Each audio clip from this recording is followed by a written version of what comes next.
So welcome. I'm so grateful to be able to be here with you today, Demian, and I would love for you to introduce yourself and share a little bit about who you are, and if you want to share a little bit about some of the work that you're considering to include in this exhibition. Yeah, hi. My name is Demian DinéYazhi. I'm born to the clans Nastashe, Tabahe, and Toda of the Diné tribe. Um, I am originally from Gallup, New Mexico, which is the border town uh, just outside of both the what is referred to as the Navajo Reservation and the Zuni Reservation, respectively, in um, Western New Mexico. My family is originally from Findlay, Arizona, Canyon de Chelly, Sagi area on the Navajo Reservation, otherwise known as Diné.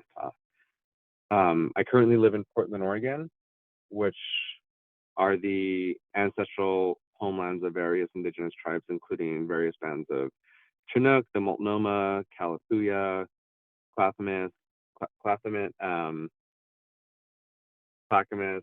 and various other tribes that have moved throughout the region since time immemorial. So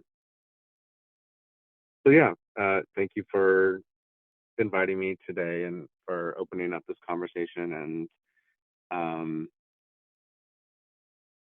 yeah, and then you said the other part of it was uh, describing some of the work, correct? Yeah. If you want to just share like what you're wanting to include in this exhibition and anything about it that feels important to share.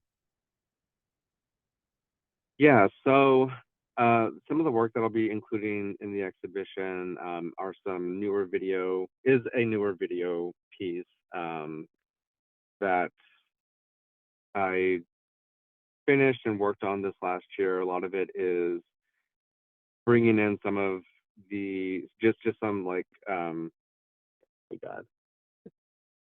So some of the work that I'm including in the exhibition is newer video work that I've um, put together this last year. It brings together various um, footage that I've recorded pretty much since I believe, from like 2020 and onward. Mm. Um, in 2020 through, well, sorry, in 2020, I was working on finishing up my third book of poetry titled We Left Them Nothing. Um, at the beginning of that year, I was in a really weird. Sorry, I'm having such a weird time. I've never talked about this work before, so it's like Yeah, it makes a sense. little challenging. Totally. Um, but at least in like in relation to like the video work itself. But anyway, okay, I'll jump right back in again. Um, so in 2020, I was set to release my third book of poetry, We Left Them Nothing. And I had intended, at the beginning of the year, at the end of 2019, I was planning on, putting it together, finalizing it, and having it released by the spring or summer of that year. A lot of the writing pretty much was coming from this place that preceded my last book of poetry, Uninfected Sunset. But when I was compiling this writing and like trying to think about what this like next book would be, um, I really wanted to sort of challenge myself as a writer in a way that was sort of abiding to like my own terms and rules Mm. and not Right. not strictly around um, you know um, Western literature or like poetry frameworks. Um, so when I was thinking about writing the book, it was, there are some sections where I was like, all right, like I'm gonna have this exist as more like stream of consciousness. I want to make these types of connections. I don't want to use these types of like conjunctions. I don't want to Mm. I don't want to make the same like comparisons, or use the same type of like um of similes or metaphors. Like I just really wanted to like sort of push myself um through the the text, essentially, like what it would look like, what it would read like, but also like how it would be performed. um so fast forward to the March of that year, the pandemic happens, and a lot of what I was talking about in the book itself up to that point, thinking about like um extraction, thinking about um consumerism, thinking about land grabs and whatnot, like a lot of, and thinking about queer culture and some of the failures of queer culture in comparison to cisgender hetero supremacy and whatnot.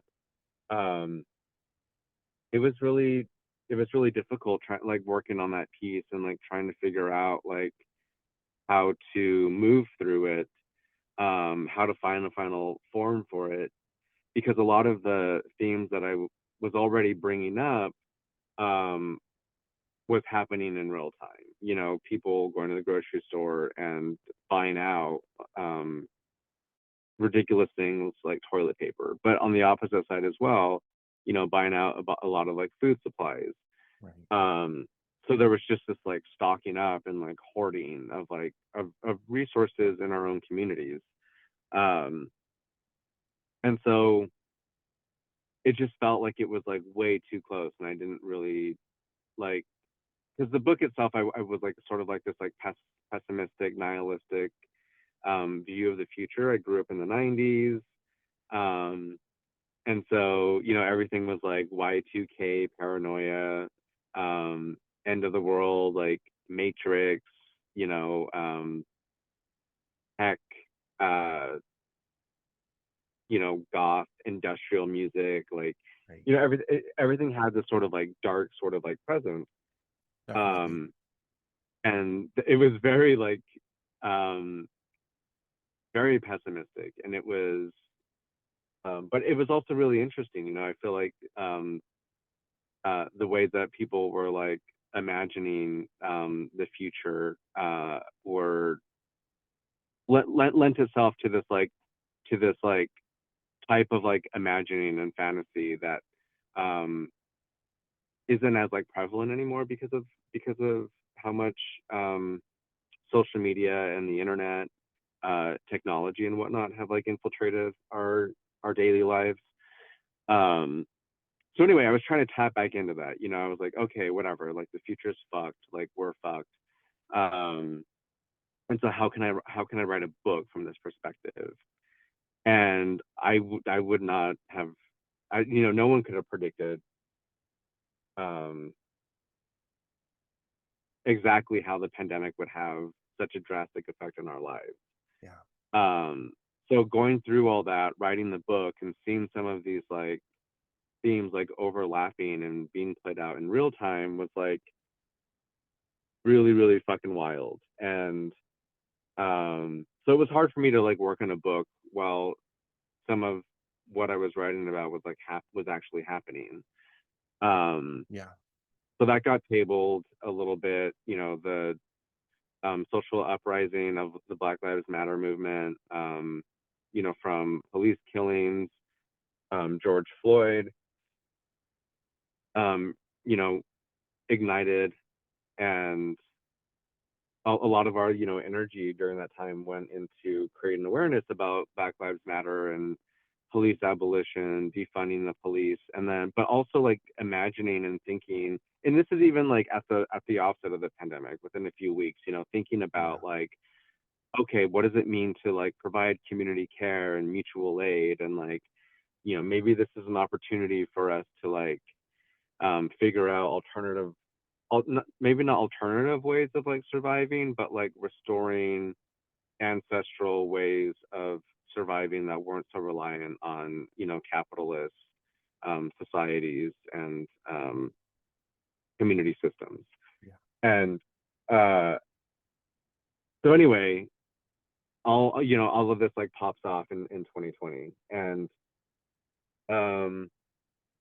you know, it was, we all went through that time period. It was really difficult. It was hard. There was violence. There was betrayal. There was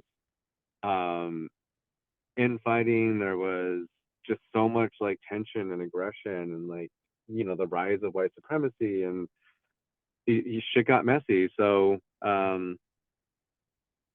And we're and still in then the mess, institutions started right? putting, what was that?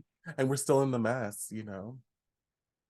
Oh, we totally still are. Yeah, no, I mean, but if we took a step back, we realized that like it was already there. Like Yeah. the pandemic just like, I don't know, like okay, so as like a bunch of us are saying, you know, like a new world is like possible.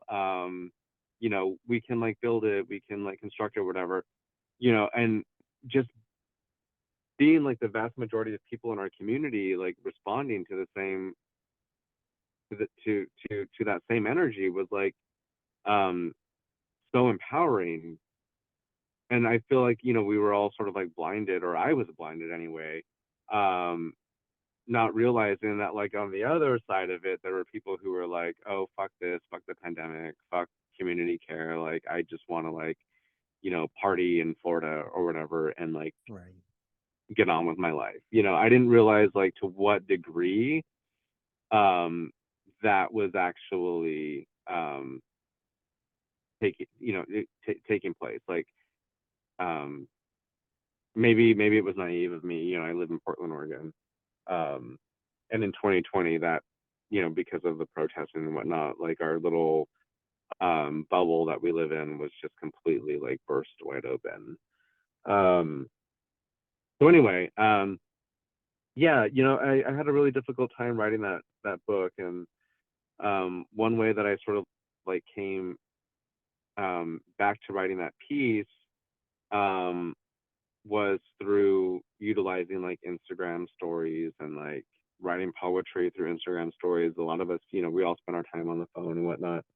So it took me about a year before I really got back to writing that book. And once I started, once I felt like I was like getting to this place where I was like ready to publish it, um, printing it, putting it out and everything, you know, I decided to like do all this like video work. And I took a week off and I went to the coast, the Oregon coast, and um, I took about 2 weeks off and like just went up and down, recorded video footage of myself in the Oregon sand dunes, on the beach.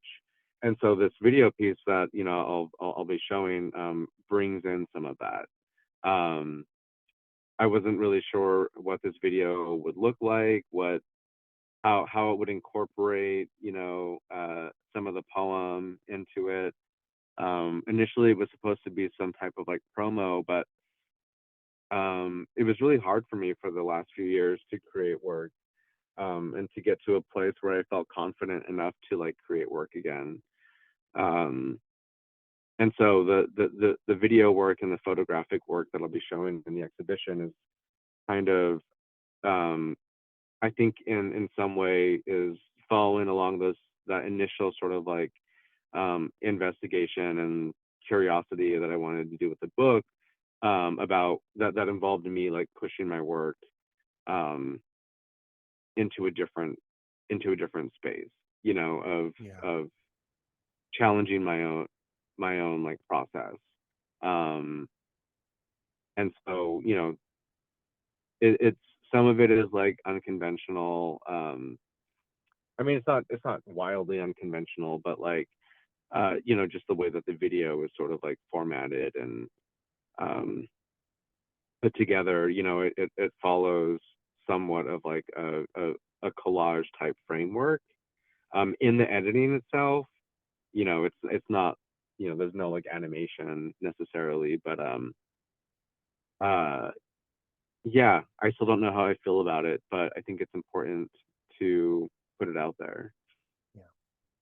Yeah, and what I'm hearing and what you're sharing is that there's like a way that your book, and also it sounds like a little bit like this project, there's a what I'm hearing is like almost like trying to reconnect with maybe a part of yourself that hasn't been impacted or influenced by like the West's push towards some certain ways of speaking or existing. Like, does that make sense? Because I hear like there's almost like a reconnecting with a voice or a self in a way. Yeah, I guess so. I mean, I don't know if it's about reconnect. Uh, I guess yeah. I mean, I guess it's reconnection, reclaiming.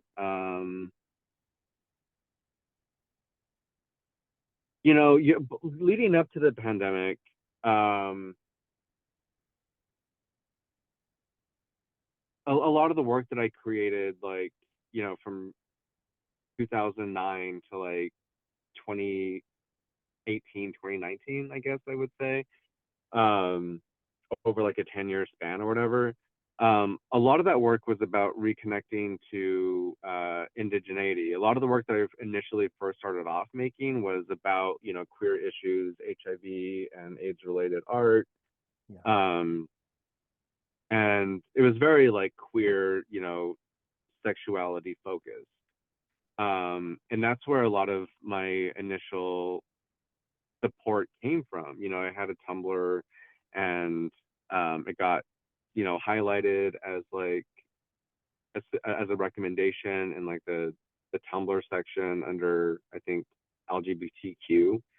Um, so I had a pretty significant following, and a lot of the work that I was making, that I was putting out on Tumblr was, about these intersections of like queer history and HIV, AIDS and art and poetry, and then it would bring in indigenous issues, BIPOC issues, um, and eventually I got to a place where I was really thinking about like what it meant to like live in a place like Gallup, New Mexico, a border town. What right. um, what that means in a post colonial, um, like um, uh, occupied reality, and upbringing. Yeah, I feel like um, um, yeah, I went through this like whole sort of like unpacking in my head throughout that 10 years, thinking about, okay, like, okay, with the ways that I like why did I survive when like so many of my relatives, not only like, and I use relatives like very, broadly. I speak of Right. like other people in my community, Yeah. that are undergoing certain things. But you know, uh, why? And I think a lot of indigenous people have survivor's guilt, um, and so I think, it was really, I was like, why did I survive? What were the conditions that were present for, that threatened my survival, and like what were the tactics and strategies that I used to like to keep myself safe, to keep Yeah. myself out of danger, to keep myself um, alive. Um, and so when I started to break some of these things down, it was like, okay, like actually, one way that I figured out like to um, keep myself alive was like putting on this like masculine artifice, um, and code switching, and being in these like being able to like um, pass to a certain degree, as as masculine, um, and as I like was talking about this, pretty at the midpoint, 2014, 2015, um, I didn't like really think anything of how that affected like my overall like gender expression or relationship to my gender. Um, and so right before the pandemic, about 2018, 2019, I just started to like look more at, I guess, at this like initial sort of like inquiry that I had, and was wondering like, okay, like if sorry, anyway, um, I just had this like moment where I'm like trying to figure out like the right way to like wrap this in, to fold it in. Um, Yeah. but like yeah, I think 2018, 2019, like I think I began to realize more and more of the ways that putting pursuing this like masculine artifice, um how it um became routine, and um it but at the same time, I was really questioning like, okay, well, is this actually really who I am, or is this just a way, is just like a built-in like survival mechanism, and have I just put on this um identity as a way to survive? um and so what and I a lot of like the work that I was doing at that my work is involved in, is about LGBTQ two spirit empowerment, um Yeah.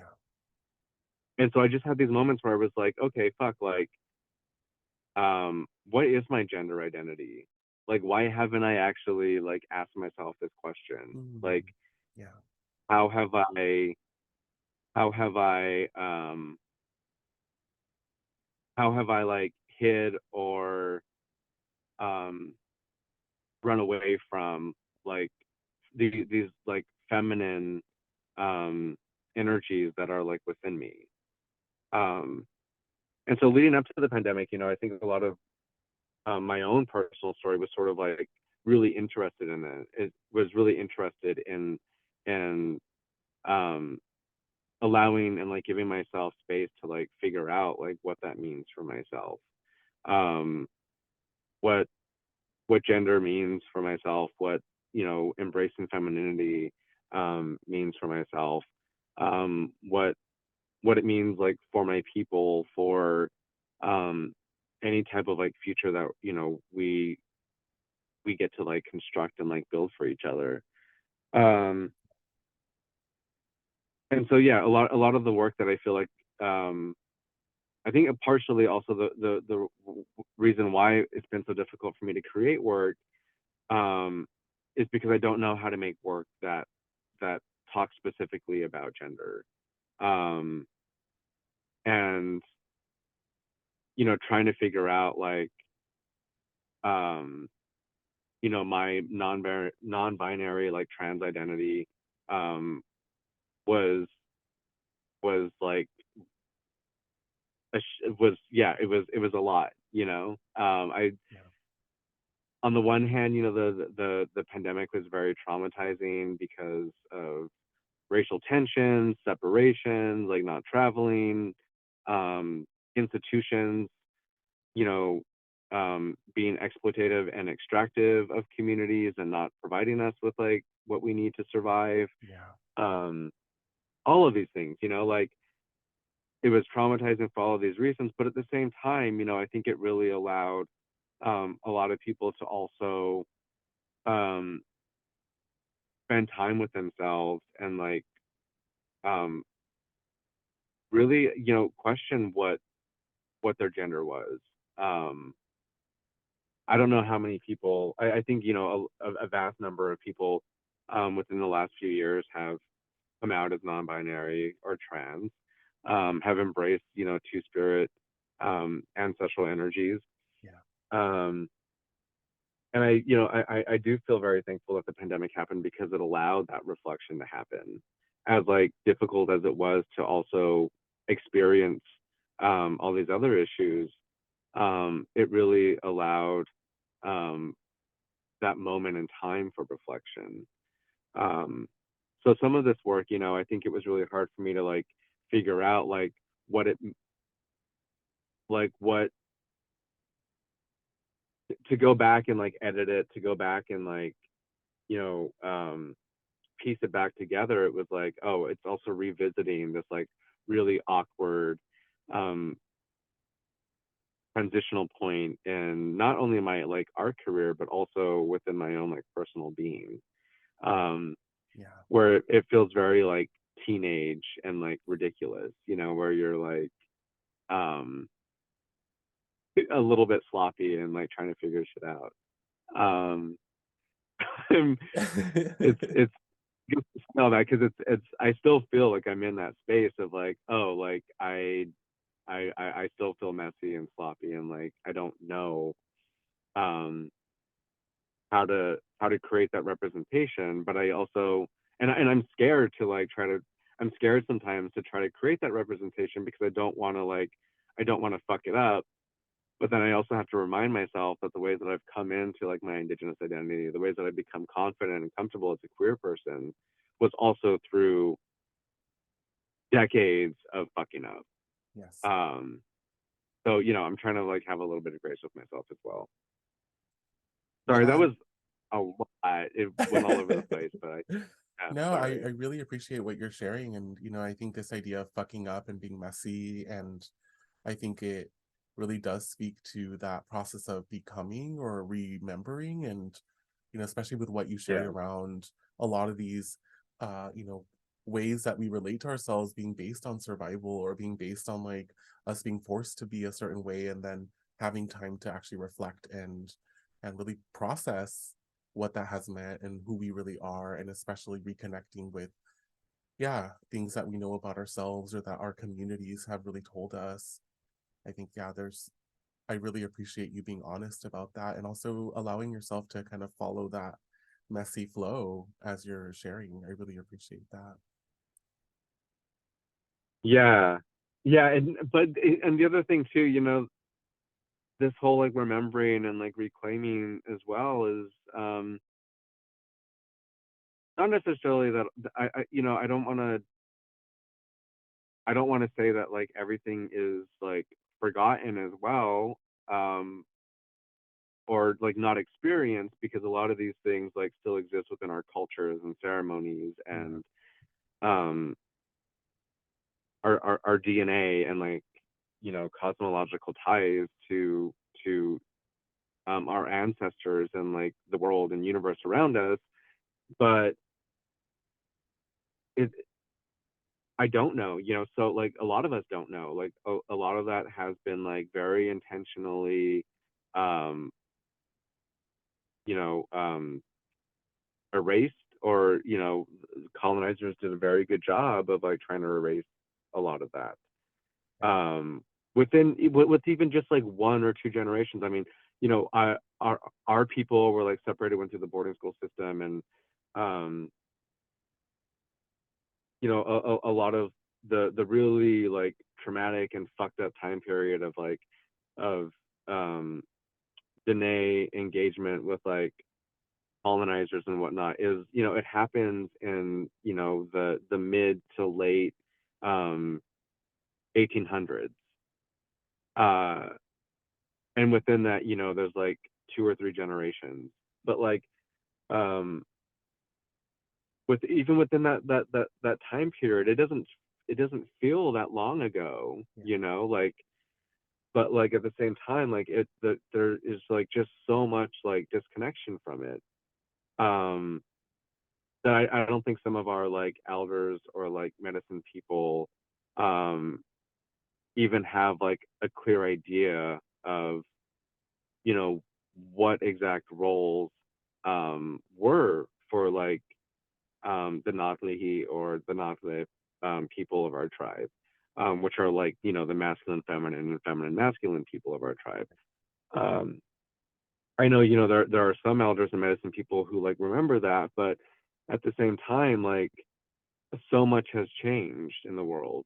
So much has changed within like Diné um, ceremony and being and philosophical understandings of the world as well.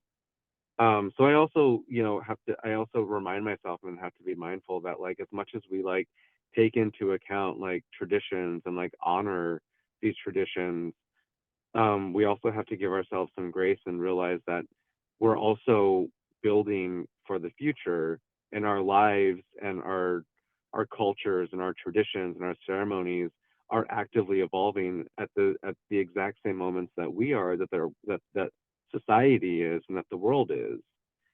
And you know, ultimately that means that um our roles and responsibilities are going to evolve and change as well. Mm, So yeah. in the process of doing all this, like we also um, deserve a space within our communities, whether they're indigenous or not, um, to be empowered and supported um, to to build the the the spaces where we can um, effectively change and influence the future. Um, and so I, you know, I think that's where um, you know, so many of us I think get stuck thinking about the past and like having like traumatic nostalgia for the past, or um this longing for like a history that like wasn't written down, that we can't like research or look up or cite, or this like lost footnote, you know. But Right. um at the same time, that energy exists within us, and our ancestors um just through our own existence, like have trusted us enough to continue this legacy on because we are still here. Mm, yeah. So I got to Yeah. remind myself of that. Thank you so much for sharing that. Yeah, I really love you bringing that grace and compassion forward. And also, this, you know, I think it makes sense for it to be messy as it's becoming again. And I really love, you know, it just really makes me think of like the power and magic that I've really received from Indigenous futurism and being able to envision something else, us moving forward. Also, as you're saying, being deeply tied to our ancestors, being, you know, living as them, knowing that these histories are not so long ago, that we are still living within these histories, and that we're moving forward and we're wayfinding, we're creating, we're co-creating. And so I just really appreciate you bringing this in, and just want to say thank you so much for being a part of this exhibition. It's such an honor to have you and your work and your words and your presence in the show. It's, you know, I'm someone who has really admired you and your work and the way that you show up in the world. And so it's just such a huge honor for me to have you be a part of this exhibition. Yeah, thank you. I mean, I really appreciate it. The I have the same um, respect and gratitude for your work and presence. Um, it's yeah, you know, we obviously don't get around enough to saying it to one another, but it is like deeply affirming, especially in these times, um, to see like-minded work being done, to see some type of like reflection of yourself out there. And so I yeah, and but also in ways that like I don't practice, in ways that other people don't practice. You know, it's also encouraging um, to other artists, to other creatives, to emerging creatives, to people who didn't think they could be creative. Um, Yeah. you know, to even consider that like, okay, like not everything needs to be exactly the same. Not everyone needs to follow the same path. Not, Yeah. you know, everyone needs to abide to the same, you know, methodologies or materials or whatnot, you know. So yeah, thank you as well for experimenting and fucking around as much as you do. I appreciate that. Getting messy. Getting messy, Oh, yeah. yes. Okay, I'm gonna pause the recording. I feel like that feels